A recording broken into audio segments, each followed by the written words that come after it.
evening. I'm Teresa Skubik, and this is Forum Daily for Friday, January 24th. The 7 Liberal hopefuls now have until Monday to sign up new members who can vote for them in the leadership race. The fields include former central banker Mark Carney, Liberal MPs Chrystia Freeland, Karina Gold, Jaime Batiste, and Chandra Arya, and former Liberal MPs Frank Baylis and Ruby Dalla.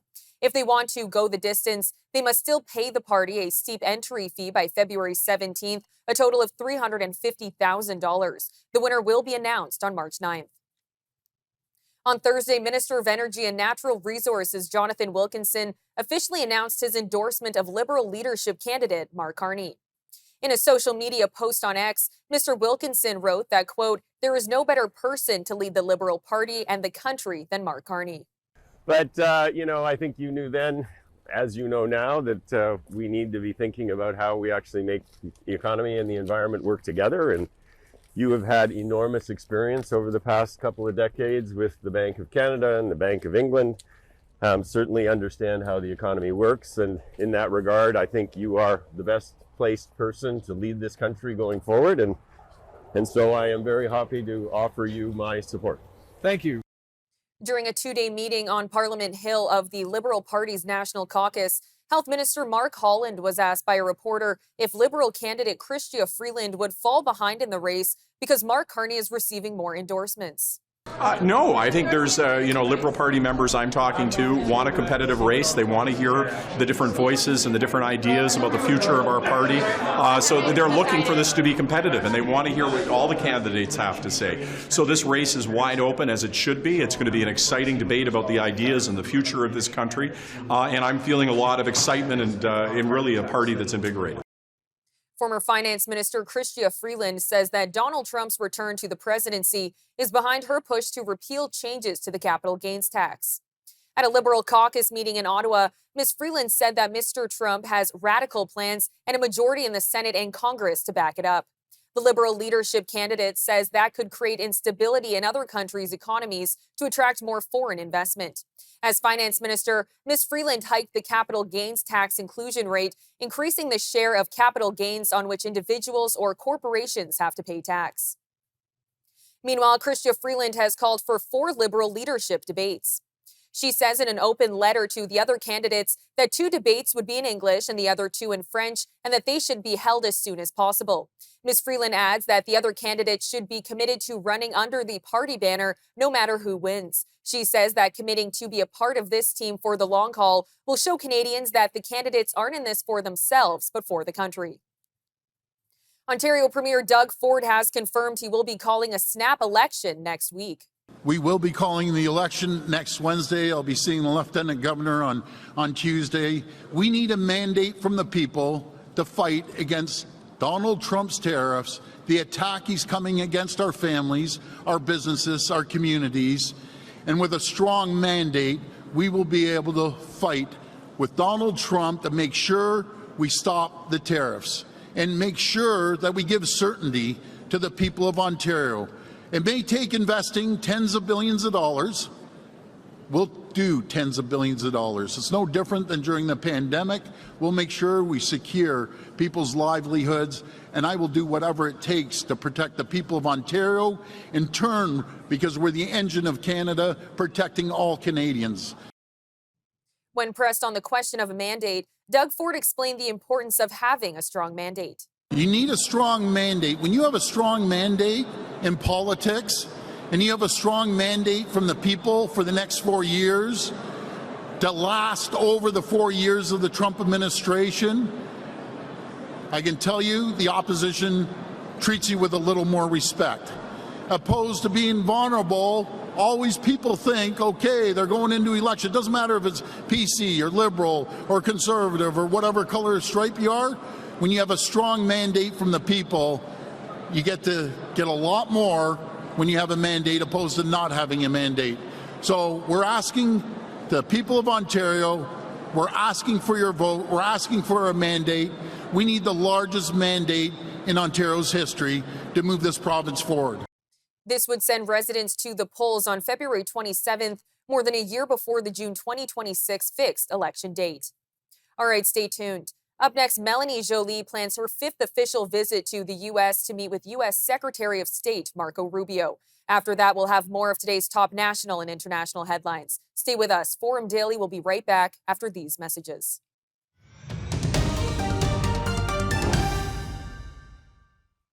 This morning, before the Liberal caucus minister, Industry Minister Francois Philippe Champagne was asked about the ongoing dispute between Ottawa and Amazon after Amazon announced the closure of facilities in Quebec.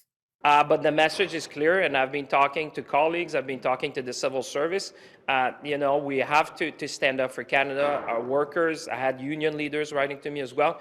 But this is also about treating Canada with respect. Not only we had a discussion yesterday, but in a way that is hard for me to understand, they did not even mention to me that they would lay off more people after we had our conversation.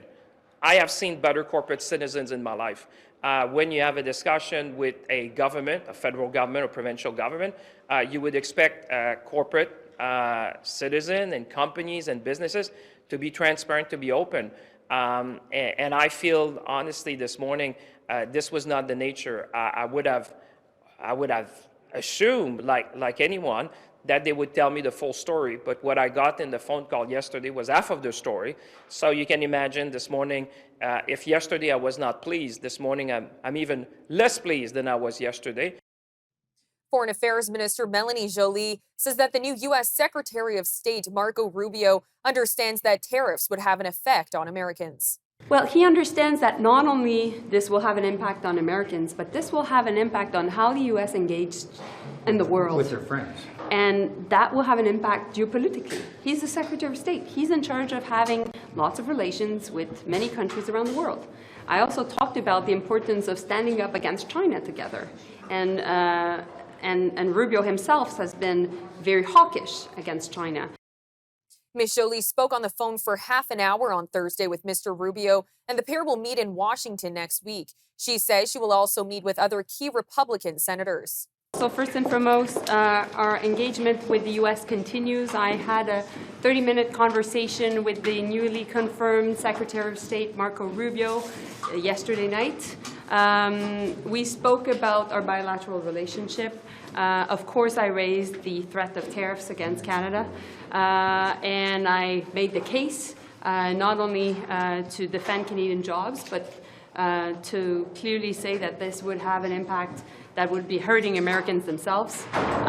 We will participate in the process that is highlighted in the executive order that was signed by President Trump on Monday.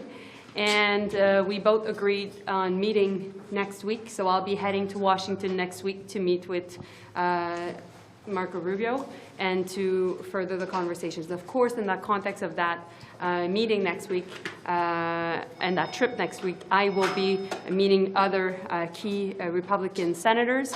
This will be my 5th visit to the U.S. and meeting the Trump administration since the election. BC's energy minister says the province needs to bolster its energy independence. Adrian Dix says while there was urgency before the U.S. election, there is more pressure now with U.S. President Donald Trump's 25% tariff threat.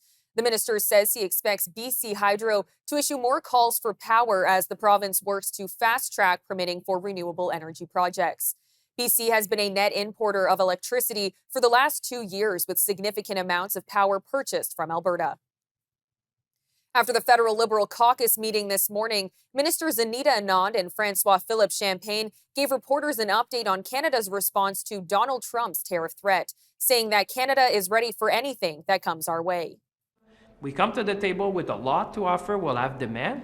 And, let's be confident, like with we've the done. depth of our natural resource sector, Totally. the depth of our manufacturing sector, the depth of our workforce, and we're going to diversify our supply chains and make sure we're ready for anything that comes our way. So, Ministers, he's not letting up, though. Just this afternoon, he mentioned again the threat of tariffs. Are we taking this as... How do you read this, though? Where one day we're saying he's going to delay it, the next day... We're not going to be... Folks, let's take a deep breath as Canadians. But, we're in a couple of hours of his presidency. Let's breathe a bit, We should be, we're strong, we're confident, we're going to do what we have to do. And I think the other thing we have to talk about is the interdependence of our markets. Americans are reliant. 85% of Americans are reliant on Canadian electricity and crude oil. So we are going to have leverage in this negotiation. All right, don't go anywhere. When we come back from the break, we'll have our weekly energy update with Dan McTeague, president at Canadians for Affordable Energy. After that, we'll turn to a BC activist that has been ordered to leave Canada by January 25th. Stay tuned. Forum Daily will return shortly.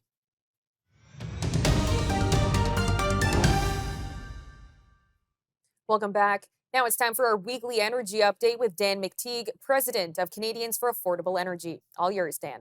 Well, thank you for that, Teresa. And it looks like we have, as I predicted last week, some increases in gas prices, especially diesel, which went up about an average of about 7 cents a liter in some parts of the country, Newfoundland, about 5 cents a liter in the West, and about 3 to 4 cents a liter in in Quebec and Ontario. We're going to continue to see a little bit higher pressure prices for gasoline as well, although not as much. Of course, we've had the unmistakable event of Monday when the new president, President Trump, took over. And of course, right back to where he was from 2016 to 2020. You know, Teresa, I served a number of years working for another company called Gas Buddy. Most of my work was done in the United States. And every time he tweeted, that is Trump, every time he made it amusing, markets would fluctuate radically and dramatically. I sense that perhaps we should be taking what he says seriously, but not taking it to heart as if the world is coming to an end. That's why I believe, and I will say it here now, first and foremost, I think we're looking at, discussion of tariffs beginning on the 1st of February, but probably not being implemented for several months.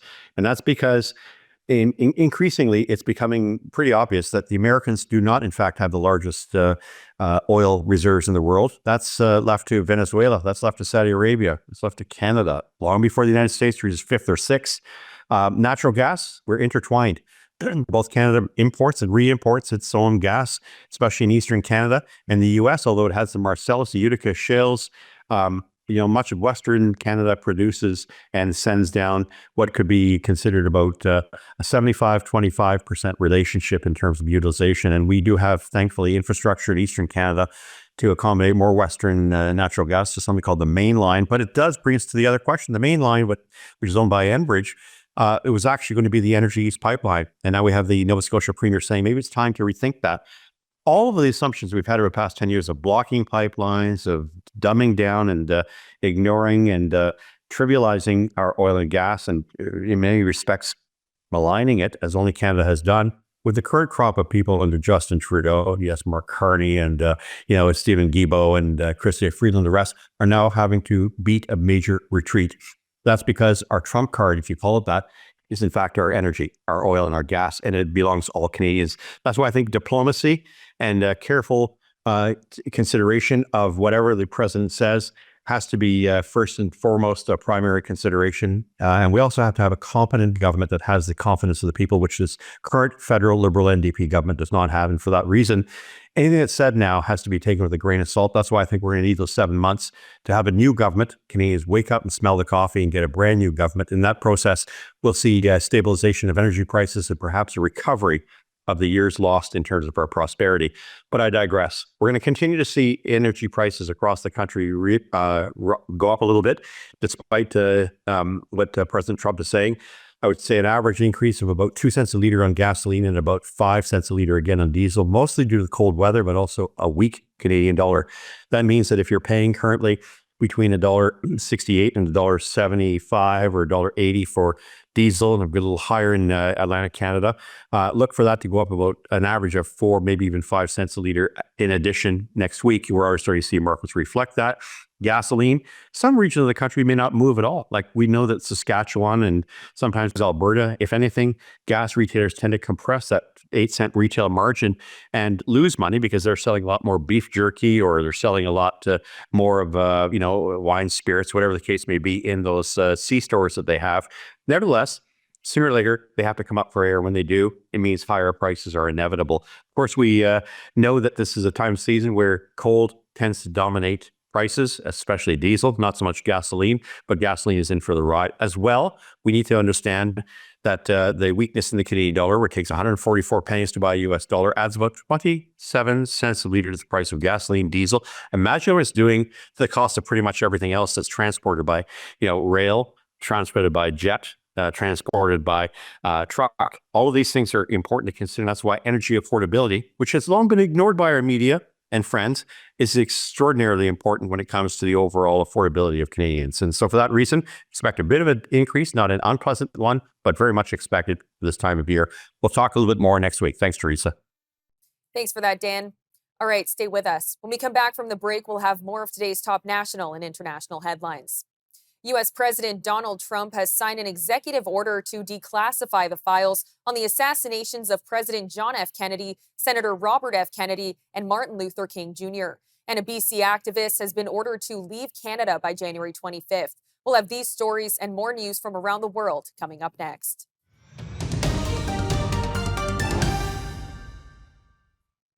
President Donald Trump has signed an executive order aiming to declassify remaining federal records relating to the assassinations of President John F. Kennedy, Senator Robert F. Kennedy, and Martin Luther King Jr.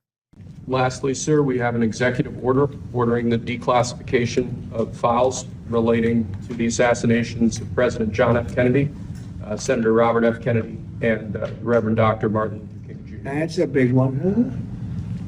A lot of people are waiting for this for years, for decades. The order directs that a plan be developed within 15 days to declassify the remaining John F. Kennedy records and within 45 days for the other two cases. Mr. Trump had ordered the substantial release of John F. Kennedy's assassination records in his first term, but some were redacted due to concerns raised by the intelligence community. Andrew Donaldson from OrdinaryTimes.com has more. We're actually doing this again because other presidents have done this, including President Trump. He promised to do this, remember, during his first term, and he partially did. Here's the sequence of events on this. Of course, everybody knows. Let's take the JFK assassination since that's the big ticket item here. Congress passed a law in 1992 that within 25 years, all this material needed to be released. Well, that deadline came up during the first Trump administration in 2017. And Trump did that. He did. He released almost all of it, except certain government agencies came to them and the lawyers and those folks said, we need to redact some of this information. They released about 99% of it, but they redacted a few things. And he agreed with them and said, okay, we'll redact that. That's why the executive order starts out with, well, we had some stuff redacted, but I have now decided that doesn't need to be so.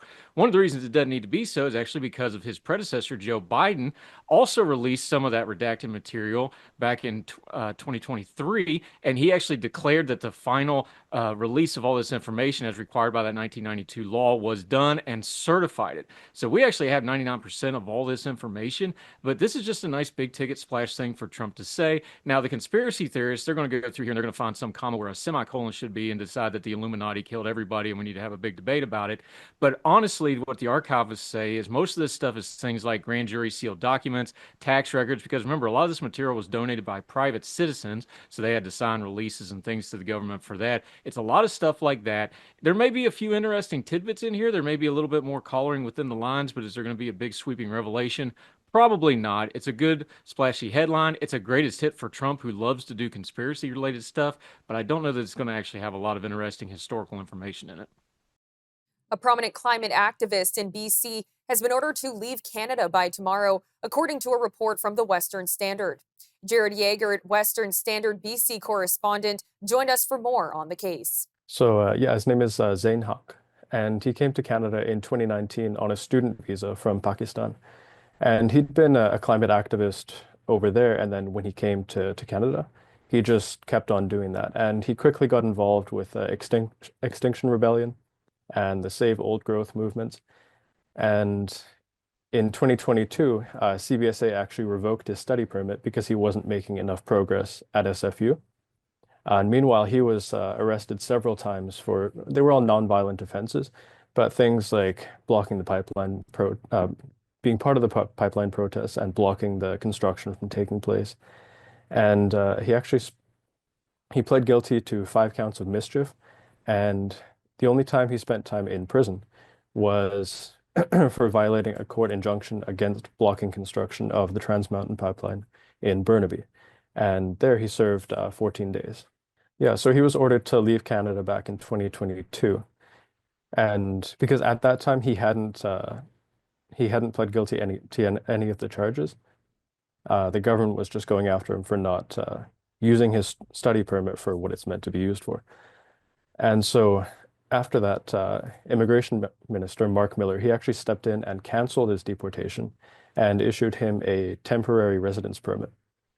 So Zane, he got married to his Canadian wife in April of 2023, and then a month later, they both submitted a spousal application for permanent residency. And that original temporary residence permit, that expired in October of 2024. And so he applied to renew that. But then in January, CBSA told him that they just couldn't find his application. Now he says he has the receipt from FedEx showing that it arrived in its intended destination. But yeah, CBSA said, yeah, sorry, can't find it. And so they brought back the original order to deport him, and that was set for January 25th. And as of now, it looks like he's going to be flying back to Pakistan tomorrow. I'm Teresa Skubik. Good night, Canada.